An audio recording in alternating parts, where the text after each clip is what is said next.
മുഖ്യമന്ത്രിയുടെ മകൾ വീണയുടെ കമ്പനി എക്സാലോജിക്കിനെതിരെ SFIO അന്വേഷണം തുടരുന്നു. ഇതുവരെ ശേഖരിച്ച വിവരങ്ങൾ വിലയിരുത്തിയ ശേഷം വീണയെ ചോദ്യം ചെയ്യും.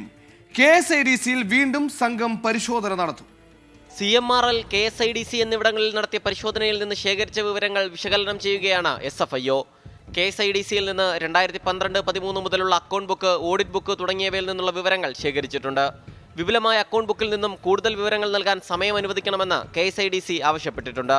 ഇതിന്റെ ഭാഗമായി ഒരിക്കൽ കൂടി SFIO തിരുവനന്തപുരത്തേക്ക് എത്തും.